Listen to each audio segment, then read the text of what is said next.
The improvement of the intellect. Opening Spinoza's next book, we come at the outset upon one of the gems of philosophic literature. Spinoza tells why he gave up everything for philosophy.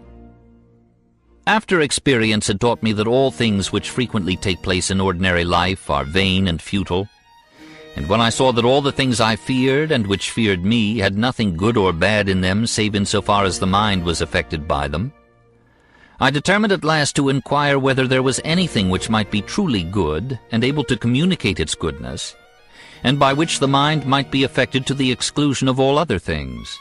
I determined, I say, to inquire whether I might discover and attain the faculty of enjoying throughout eternity continual supreme happiness. I could see the many advantages acquired from honor and riches, and that I should be debarred from acquiring these things if I wished seriously to investigate a new matter. But the more one possesses of either of them, the more the pleasure is increased, and the more one is in consequence encouraged to increase them. Whereas if at any time our hope is frustrated, there arises in us the deepest pain. Fame has also this great drawback, that if we pursue it, we must direct our lives in such a way as to please the fancy of men, avoiding what they dislike and seeking what pleases them. But the love towards a thing eternal and infinite alone feeds the mind with a pleasure secure from all pain. The greatest good is the knowledge of the union which the mind has with the whole of nature. The more the mind knows, the better it understands its forces and the order of nature. The more it understands its forces or strength, the better it will be able to direct itself and lay down the rules for itself. And the more it understands the order of nature, the more easily it will be able to liberate itself from useless things. This is the whole method. Only knowledge, then, is power and freedom, and the only permanent happiness is the pursuit of knowledge and the joy of understanding. Meanwhile, however, the philosopher must remain a man and a citizen. What shall be his mode of life during his pursuit of truth? Spinoza lays down a simple rule of conduct to which, so far as we know, his actual behavior thoroughly conformed. 1. To speak in a manner comprehensible to the people, and to do for them all things that do not prevent us from attaining our ends. 2. To enjoy only such pleasures as are necessary for the preservation of health. 3. Finally, to seek only enough money as is necessary for the maintenance of our life and health, and to comply with such customs as are not opposed to what we seek. But in setting out upon such a quest, the honest and clear-headed philosopher comes at once upon the problem. How do I know that my knowledge is knowledge, that my senses can be trusted in the material which they bring to my reason, and that my reason can be trusted with the conclusions which it derives from the material of sensation? Should we not examine the vehicle before abandoning ourselves to its directions? Should we not do all that we can to perfect it? Before all things, says Spinoza, Baconianly, a means must be devised for improving and clarifying the intellect. We must distinguish carefully the various forms of knowledge and trust only the best. First, then, there is hearsay knowledge, by which, for example, I know the day of my birth. Second, vague experience, empirical knowledge in the derogatory sense, as when a physician knows a cure not by any scientific formulation of experimental tests, but by a general impression that it has usually worked. Third, immediate deduction, or knowledge reached by reasoning, as when I conclude to the immensity of the sun from seeing that in the case of other objects, distance decreases the apparent size. This kind of knowledge is superior to the other two, but is yet precariously subject to sudden refutation by direct experience. So science for 100 years reasoned its way to an ether which is now in high disfavor with the physicist elite. Hence the highest kind of knowledge is the fourth form, which comes by immediate deduction and direct perception, as when we see at once that 6 is the missing number in the proportion 2 is to 4 as 3 is to x, or as when we perceive that the whole is greater than the part. Spinoza believes that men versed in mathematics know most of Euclid in this intuitive way, but he admits ruefully that the things which I have been able to know by this knowledge so far have been very few.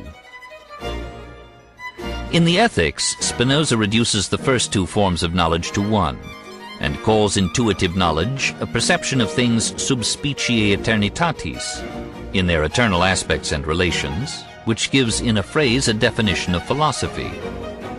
Scientia intuitiva, therefore, tries to find behind things and events their laws and eternal relations.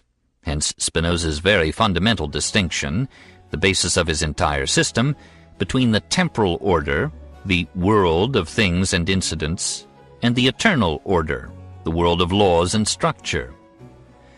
Let us study this distinction carefully. It must be noted that I do not understand here by the series of causes and real entities a series of individual mutable things, but rather the series of fixed and eternal things. For it would be impossible for human weakness to follow up the series of individual mutable things, not only because their number surpasses all count, but because of the many circumstances in one and the same thing, each of which may be the cause of the thing's existence. For indeed, the existence of particular things has no connection with their essence, and is not an eternal truth. However, there is no need that we should understand the series of individual mutable things, for their essence is only to be found in fixed and eternal things, and from the laws inscribed in those things as their true codes, according to which all individual things are made and arranged.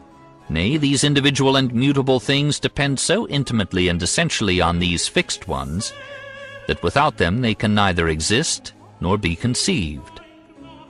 If we will keep this passage in mind as we study Spinoza's masterpiece, it will itself be clarified, and much in the ethics that is discouragingly complex will unravel itself into simplicity and understanding. Order is against the grain of our minds. We prefer to follow the straggling lines of fantasy, and to weave our philosophy precariously out of our dreams. The Ethics. Writing in Latin, he was compelled to express his essentially modern thought in medieval and scholastic terms. There was no other language of philosophy which would then have been understood. So he uses the term substance, where we should write reality or essence, perfect, where we should write complete, ideal for our object, objectively for subjectively, and formally for objectively. Nature and God. Metaphysics, as William James said, is nothing but an attempt to think things out clearly to their ultimate significance, to find their substantial essence in the scheme of reality, or, as Spinoza puts it, their essential substance, and thereby to unify all truth and reach that highest of all generalizations which constitutes philosophy. Science itself, which so superciliously scorns metaphysics, assumes a metaphysic in its every thought. It happens that the metaphysic which it assumes is the metaphysic of Spinoza. There are three pivotal terms in Spinoza's system: substance, attribute, and mode. A mode is any individual thing or event, any particular form or shape, which reality transiently assumes. You, your body, your thoughts, your group, your species, your planet are modes. All these are forms, modes, almost literally fashions, of some eternal and invariable reality lying behind and beneath them. What is this underlying reality? Spinoza calls it substance, as literally that which stands beneath. Substance does not mean the constituent material of anything.